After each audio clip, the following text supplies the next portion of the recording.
Kalau ditanya keseriusannya, saya kan sekarang pada posisi sebagai wakil wali kota ya. Tugas saya ya bekerja. Dan masa jabatan itu kan masih akan berakhir ya. Kalau sesuai dengan SK Mendagri itu di April 2024. Jadi fokus saya saat ini adalah saya bekerja dengan baik. Membantu Wali Kota Bogor, Kang Bima Arya. Nah, jadi kalau ditanya apakah Kang Deddy siap, tentu saya siap dong untuk maju.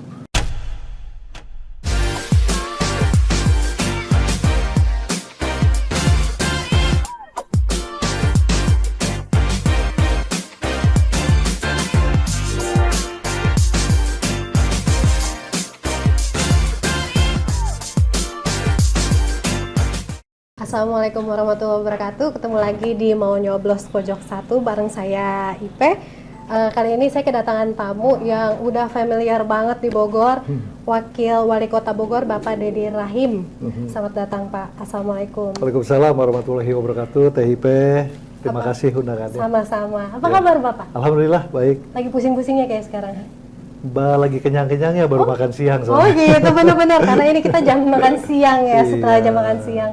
Bapak, saya tuh, kita nih, karena kita udah sering banget podcast Bapak dari lantai 4, 3, 2, 1 itu kita berbicara tentang program Pemkot ya. Tapi kali ini saya nggak mau membahas tentang program Pemkot karena temanya kan mau nyoblos nih Pak. Bentar lagi kan kita pemilu nih.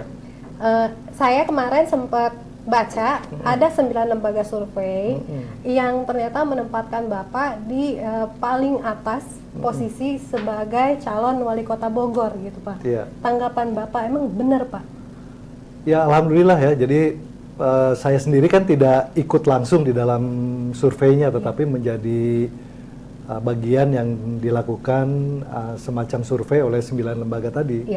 Ya alhamdulillah, kan ada beberapa indikator ya, antara lain misalnya popularitas dan juga elektabilitas. Jadi memang dari laporannya saya menempati urutan pertama, tapi itu bukan berarti saya kemudian menjadi terlena ya, karena memang yang namanya politik itu kan dinamis. Betul. Nah semua tentu harus dipersiapkan dengan matang dan juga kita mencoba terus untuk melaksanakan pekerjaan-pekerjaan supaya tuntas. Jadi artinya masyarakat akan menilai sendiri. Ya, penilaian itu kan datang dari masyarakat. Kalau masyarakat melihat bahwa saya memiliki cukup kemampuan untuk nantinya mungkin maju ya di pilkada berikut, ya artinya kan sudah ada sedikit gambaran bahwa sangat memungkinkan untuk kita mempertimbangkan itu gitu. Artinya kan masyarakat sudah bisa membaca raihan prestasi apa yang sudah PD dilakukan untuk Kota Bogor. Jadi udah ada gambaran lah ya calon wali kotanya nanti gitu. Amin. Nah kan sampai detik ini Bapak itu belum menentukan partai atau warna mana Bapak mau bernaung nanti gitu. Sempat dipertanyakan juga nih keseriusan Bapak, ini beneran nggak sih mau nyalonin wali kota gitu kan? Kalau ditanya keseriusannya, saya kan sekarang pada posisi sebagai wakil wali kota ya. Tugas saya ya bekerja. Dan masa jabatan itu kan masih akan berakhir ya. Kalau sesuai dengan SK Mendagri itu di April 2024. Jadi fokus saya saat ini adalah saya bekerja dengan baik. Membantu Wali Kota Bogor, Kang Bima Arya. Nah, jadi kalau ditanya apakah Kang Deddy siap, tentu saya siap dong untuk maju. Ya, kemudian gimana kendaraannya? Insya Allah sudah ada berbagai komunikasi dengan para pimpinan-pimpinan partai di tingkat Kota Bogor maupun di pusat yang memiliki kesamaan ya visi untuk bisa memajukan Bogor, dan insya Allah pada saatnya nanti akan bersatu. Berarti nunggu gongnya Pak ya? Iya dong. Sekarang ini kan masih masuk di Pileg dan Pilpres. Saya sangat menghormati proses yang sedang dilaksanakan oleh partai menyelesaikan Pileg dan Pilpres. Kalau hari ini kita bicaranya pilkada, artinya kita nggak punya etika gitu kan. Betul. Kasihan mereka yang sedang bekerja untuk menggolkan Pileg dan Pilpres ini, kita udah mikirin hal yang belum seharusnya kita omongin kan gitu kan. Nah itu kurang lebih kalau sikap saya seperti itu. Jadi bukan berarti saya tidak berencana untuk maju, tetapi saya lebih melihat bahwa akan ada waktunya ya akan ada prosesnya, dan saya berharap semua akan indah, akan enak dibicarakan pada waktunya nanti. Oke. Ya. Tapi kalau saya perhatikan juga ternyata bibit Bapak juga banyak nih Pak. Apa tuh? Banyak calon-calon yang tidak punya partai juga, yang tidak berlatar belakangan partai ini sekarang mulai bermunculan gitu Pak. Apakah ini akan jadi suatu tantangan buat Bapak ke depannya atau gimana? Ya, kalau saya bukan tidak berpartai ya. Ya. Insya Allah pada waktunya nanti saya akan bergabung di salah satu.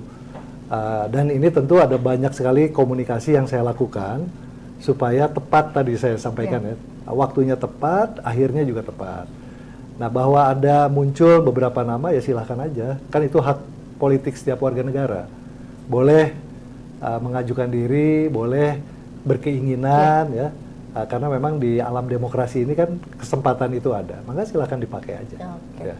Kemarin kan juga sempat rame banget ya Pak ya. Bapak itu ada ajakan dari Kang Bima untuk masuk ke PAN, bahkan sudah bertemu dengan Bapak Zulkifli Hasan saat itu ya Pak ya. Tapi ternyata sampai saat ini belum ada jawaban dari Pak Deddy. Oh, mau nggak masuk ke PAN? Jadi gitu? begini, ada yang bisa saya ungkapkan di media, di publik ya. Tentu ada juga yang harus saya jaga demi situasi yang kondusif ya. Hubungan saya dengan Kang Bima sangat baik. Dengan Pak Kang Zulkifli Hasan, dengan Kang Edi Suparno juga sangat baik. Jadi pembicaraan-pembicaraan itu berlangsung dan tentu nanti akan ada waktu yang tepat lah untuk kita bisa kemukakan ke publik. Ya. Jadi para politisi mohon bersabar. Bapak ini nunggu waktunya. Oke. Bapak katanya ada juga isu Bapak sudah dipinang oleh beberapa partai. Apa benar Pak? Bisa disebutkan nggak sih Pak? Kalau disebutkan nggak usah lah ya. Intinya sih beberapa partai karena hubungan saya baik ya. Di tingkat pusat maupun di tingkat Kota Bogor, ada beberapa permintaan yang memang langsung maupun tidak langsung sampai ke saya. Tentu saya respon dengan baik ya, dan mereka rata-rata memahami. Jadi tentu kan saya nggak mungkin saya memberikan janji kosong buat para ketua-ketua partai. Artinya saya lebih menyampaikan realita di lapangan bahwa kita harus bersatu semuanya ya untuk membangun Bogor lebih baik lagi ke depan. Nah, dan akan ada waktu yang tepat tadi dari awal saya sampaikan bahwa nanti kita putuskan bersama untuk kita maju bersama-sama demi Kota Bogor yang lebih baik. Artinya para pimpinan-pimpinan partai insya Allah beliau-beliau memahami, mengerti dan tahu situasi kondisi yang tengah kita hadapi sekarang. Tapi Pak bisa kasih gambaran nggak partai apa kira-kira? Apakah partai yang agamis banget atau yang konvensional? Ada yang nasionalis ya, ada yang juga kecenderungannya ke agama ya, atau kita sebut sebagai memiliki nilai religiusitas yang tinggi lah ya. Itu sama lah, kurang lebih seimbang lah ya. Tapi sekali lagi mohon maaf, tentu dalam podcast ini saya nggak bisa ungkapkan ya. Gitu, Bapak, kalau misalnya seandainya ini kita lagi pencoblosan nih hari ini pilkada, besok Bapak ditentukan sebagai wali kota selanjutnya seandainya, apa yang pertama kali mau Bapak lakukan untuk Bogor? Yang pertama kali saya lakukan ya adalah mengajak seluruh masyarakat Bogor ya untuk melakukan sebuah langkah drastis untuk kebersihan. Kebersihan. Ya, jadi saya ingin Bogor ini bersih. Ya, kenapa? Karena saya melihat ini menjadi top priority kita ke depan ya. Selain kita akan bisa mempertahankan ya kondisi yang baik untuk lingkungan hidup kepada masa depan generasi kita maupun untuk kita pada saat ini. Nah, saat ini tantangannya adalah orang masih buang sampah sembarangan, sungai kita masih kotor. Akibatnya apa? Sumber air baku kita menjadi mahal, biaya untuk memproduksinya, dan kemudian juga kita punya tempat pembuangan sampah akhir yang tentu tidak ingin semuanya kemudian habis lahannya oleh tumpukan sampah. Nah, itu salah satu prioritas kita dan itu perlu dukungan seluruh masyarakat. Betul. Dan ini sejalan dengan Radar Bogor yang juga punya program yang namanya Bogorku Bersih. Dan itu sebuah program yang kalau menurut saya itu dahsyat luar biasa. Nah, dukungannya itu nggak bisa hanya Radar Bogor saja. Kemudian hanya entitas atau komunitas tertentu saja.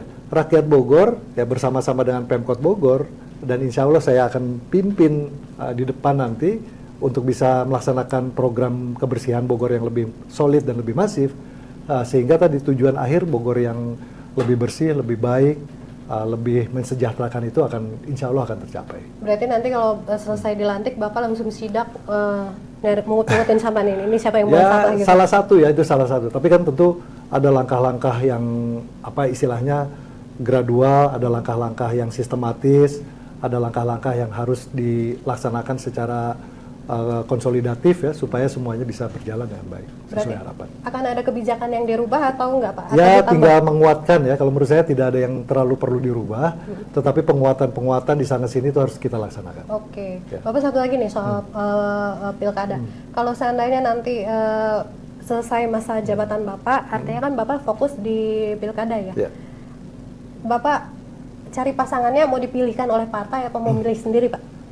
Kalau kita realistis sebetulnya kan nanti akan terjadilah sebuah koalisi dari beberapa partai.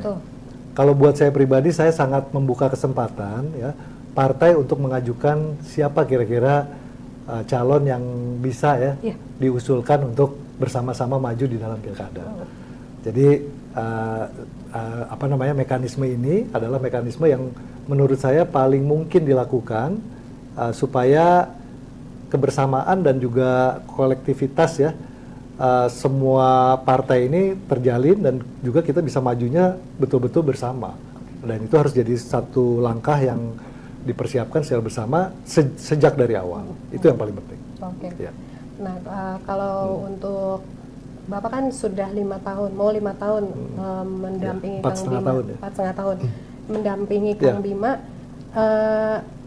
Torehan yang sudah dilakukan sama Bapak mendampingi beliau apa saja Pak?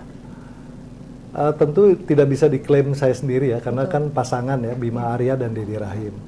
Kalau menurut saya sih sudah banyak hal-hal yang dihasilkan ya dan kemudian dirasakan langsung oleh masyarakat. Salah satunya mungkin aksesabilitas jalan misalnya kan yang dulunya terkunci. Kemudian juga mungkin belum pernah ada akses jalan baru, sekarang sudah ada beberapa. Kemudian misalnya lapangan-lapangan olahraga, termasuk juga pedestrian yang semakin luas ya, jangkauannya di Kota Bogor. Kita bisa jalan kalau nggak salah hari ini tuh kalau kuat itu sekitar 27 kilo ya, 25 sampai 27 kilo jalan kaki di Kota Bogor lewat pedestrian yang kualitasnya baik lah. Ya, alhamdulillah, terima kasih Pak. Di Bandung saya udah ada pedestrian sekarang. Ini contoh sederhana. Itu kan meningkatkan kualitas kehidupan masyarakat juga. Betul.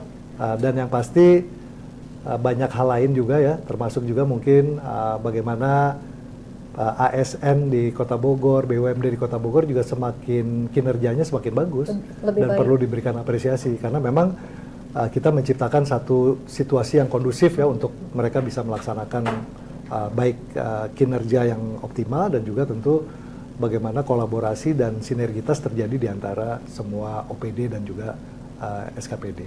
Ya. Nah kalau untuk selama perjalanan Bapak dengan Kang Bima apa yang kurang Pak? Yang nantinya bakal Bapak lakukan? Lanjutkan. Bayangkan ya saya dilantik itu bulan April 2019. 20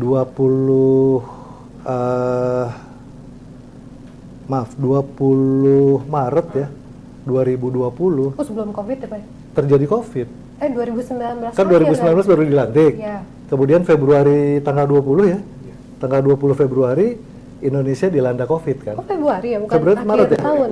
2020 dong. Oh iya. Ya kan? 2000. Iya. Selama 2 tahun kan kita menghadapi COVID. Betul. Jadi Bapak juga kena. Iya. Jadi dan waktu awal COVID itu terjadi, Pak Wali kan juga salah satu pasien 01 kan? Justru saya klaster dia. Iya, makanya. Iya. Kita klasternya beliau. Jadi kalau ditanya kekurangannya apa? Ya, tadi kita dilanda pandemi yang cukup panjang 2 tahun. Iya. Dan alhamdulillah di sisa tahun ini kan kita bisa berlari ya. Iya. Nah, bayangkan kalau nggak ada pandemi gimana ceritanya Bogor, pasti lebih hebat lagi. Segini ges uyuhan ya Pak. Betul, iya. Jadi pada 2 tahun loh 2 COVID tahun. itu. Saya baru 4,5 tahun dengan hari ini. Sampai Iya. dengan hari ini. Berarti baru menjabat langsung kena musibah, Langsung, deg-deg, iya. langsung dibantai itu ya. Pada ini baik banget kena musibah. Apa Yang tuh? kena COVID lah ya Oh, apa waktu lagi? itu, terus yang tangannya Oh, itu main sepeda. main sepeda. Main sepeda biasa lah. ugal-ugalan. Oh enggak ya Pak ya? Pak, kalau Iya. visi misinya untuk Bogor Pak ke depannya nanti ketika Bapak mencalonkan. Yang pasti sih gini ya, kita konsisten bahwa Bogor itu harus diarahkan menjadi heritage city. Oke. Ya, itu yang paling pertama. Yang kedua harus jadi green city. Ya, kota yang hijau. Yang ketiga tentu Bogor harus jadi smart city. Jadi heritage, green dan smart. Itu yang harus kita raih ya, supaya Di-highlight ya, Pak, ya? itu. Nah, kalau nanti kata-katanya kan itu mah nanti dicari kan, Iya. karena belum masuk di pilkada. Betul. Tetapi saya dari sekarang sudah mencoba untuk bagaimana semua potensi yang ada itu diarahkan ke sana. Nah, salah satunya adalah bagaimana kita merencanakan sebuah sistem transportasi masa depan. Ya. Salah satunya tram. Salah satunya tram. Nah, tram itu meskipun sudah muncul di Bogor Transportation Program 2014, Ya. tetapi kan ada jeda waktu yang cukup panjang sampai kita kemudian melaksanakan sebuah konsepsi, langkah-langkah teknis, termasuk juga feasibility study-nya. Iya, iya, iya. Nah, itu sudah kami lakukan. Dari hasil feasibility study yang dilakukan oleh Colas Rail dari Prancis, itu rekomendasinya disebut bahwa Kota Bogor layak untuk mengimplementasikan sistem transportasi massal berbasis tram. Jadi itu yang kemudian harusnya kita kejar supaya tadi heritage-nya dapat, ya, betul. green-nya dapat, smart-nya dapat. Dan ini tentu kalau ke depan kan kita bicaranya bukan hanya Bogor. Semua kota-kota modern di Indonesia itu juga harus berubah pola transportasinya, yang tadinya memakai bahan bakar fosil bergeser ke listrik yang lebih hijau ya, dan berbasis massal, berbasis rel yang massal. Jadi nggak bisa satu-satu lagi, motor lagi, taksi lagi, angkot lagi, tapi bagaimana kita bisa mendistribusikan penumpang ya yang ada di seluruh kota Bogor ini secara lebih baik. Oke. Dengan sistem yang lebih modern. Oke. Ya. Berarti akan ada sedikit perubahan. Kalau perubahan itu kan pasti ada kontranya Pak ya Ya, di lapangannya. Ini saya juga kemarin sempat baca berita katanya supir-supir mau angkot tuh mau dimusnahkan di Kota Bogor. Ya, sebetulnya bukan dimusnahkan ya. Memang masa kadaluarsanya sudah lewat betul, gitu kan. Betul. Rata-rata ini kan sudah di atas 15 tahun. Jadi yang paling penting yang harus kita pikirkan adalah kelaikannya. Oke. Kelaikan jalannya ini apakah memenuhi atau tidak. Iya. Kemudian juga tentu faktor safety-nya untuk para penumpang. Ya. Kemudian faktor finansialnya, artinya gini, kalau memang ternyata model angkot itu masih menjadi model transportasi di Indonesia, tentu akan ada dong yang namanya Avalis atau ada sebuah institusi keuangan yang membiayai. Oke. Tetapi kan sampai dengan saat ini tidak ada. Sudah tidak ada lagi. Dulu ada kredit angkot, kalau sekarang sudah tidak ada. Jadi itu realitas yang ada di lapangan. Dan kita tentu harus merespon itu dengan sebuah pemikiran baru yang lebih revolusioner, yang nantinya akan membawa kehidupan masyarakat menjadi lebih baik, lebih tepat waktu, lebih murah, lebih efisien, kan itu kan? Iya. Itu yang mau kita kejar sebetulnya, masa depannya ke arah sana. Nah berarti kan nanti kan kemarin sempat di revitalisasi jembatan yang Otista itu. Nanti diresmikan, pokoknya Desember ini selesai ya Pak ya? Insya Allah sudah bisa dilewati mungkin minggu-minggu pertama kedua bulan Desember. Setelah itu ada proses uji coba namanya. Nah sampai kemudian sertifikat laik pakainya itu terbit dari kementerian. Ini yang layak pakai jembatan ya? Jembatan kan? ya. Kalau tramnya sendiri kapan Pak? Kalau tram kan masih butuh beberapa proses administrasi, keuangan, teknis masih panjang. Oh, masih panjang. Masih panjang, tapi kan nanti sudah diinisiasi dengan kita membuat sebuah jalan